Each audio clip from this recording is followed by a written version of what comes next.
Family Guy is an amazing show, and I don't just mean the past or anything like that. I'm talking about how it is now, but you don't really see people praising Family Guy in the present. At best, you get things like people saying, "This show sucks now, but it can make me laugh on some occasions," and I find that to be sad. Let me put it like this. Family Guy is in my top 10 favorite shows of all time, and it's better in the present than it has been in any other time period of its life. Since 2015, I think the show has gotten better and better. Since 10 Ryan Animation reviews ago I did a top list, I'm going to do another one now. We're going to be taking a look at what I think are the best modern Family Guy episodes. So where do I define the modern line? For me, I think season 14, the premiere of it, is when Family Guy started to get better and better. So we're going to use the season 14 premiere as the starting point, and as the ending point, the season 21 finale, because I think its season should be fully completed in order to be ready for a list. Spoilers for all of them, I guess. I'm not gonna really go in depth with any of these episodes. In fact, the goal of this video is try to make it the length of an actual Family Guy episode, 22 minutes. The way this list is gonna be is that usually the funnier the episode, the better that it's gonna be, because Family Guy is a comedy at the end of the day. And if you don't like any of the episodes I picked for this list, then I would recommend not watching Modern Family Guy, because this is usually the best that I can find. So with all that out of the way, let's begin. This is the top 20 best Modern Family Guy episodes. Laugh and cry.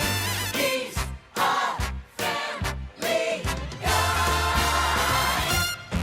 Family Guy often gets criticized for not following its continuity, but here's the thing. I don't care if it breaks it if it means it can tell funny stories with it. Like I saw this Twitter post one time where the guy was complaining that Brian's backstory of how him and Peter met was changed. But I didn't mind the change because usually they tell actually funny stories with it. It's not meant to be taken seriously. Like the episode's Peter's Sister, where we learn that Peter Griffin has an older sister. Often people like to compare this episode to that one SpongeBob episode where we learn that Patrick Star has a sister, you know, the first time and not the second time. And that one didn't work because, well, Patrick was a fucking dick. And he basically let his sister abuse SpongeBob and Squidward for no good reason. In this one, Karen doesn't abuse anyone except for Peter, but no one notices. It's kind of a reverse effect per se, but it's fine here because the point of the episode is for someone to realize that Peter is getting hurt. And that someone is, well, Meg. We even get a scene of her explaining to Peter all the wrong that he's done to her over the years, with a funny montage song.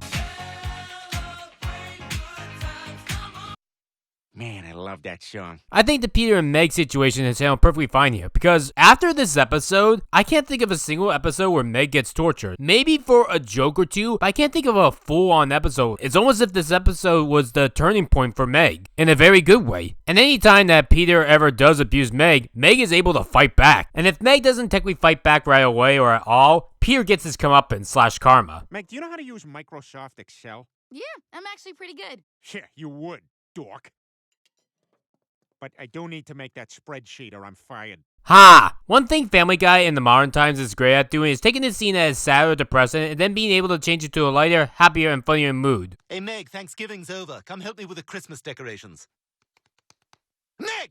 Help me with the Christmas decorations! See, that works because Stewie does that part right away and not too long after Meg's discussion with Peter. I also love the one bit when Peter explains to Lois his costume idea and she hates it, but then says also, okay, that's actually a funny name. When I am in this outfit, I am Maxie Patty, the fiercest enemy of heavy flow. Peter, you look... Okay, that's clever. But Peter, you look ridiculous. I don't know, I like little details like that. And Peter is able to stand up to his abusive sister. This episode's handled very maturely, it's very funny, and it's only at number 20. Like, there is this one bad 9/11 joke that did kind of put it down a little bit. What just happened was a national tragedy, but it's nothing compared to what I'm gonna do to Andrea the Giant! But if you ignore that joke, the rest of this episode is pretty funny and you should watch this one. She's ruining Thanksgiving, the way Tim Burton ruined the 4th of July. Spooky happy, barbecuing human heads. Every president is dead. Fat chicks with black hair get tattoos of me.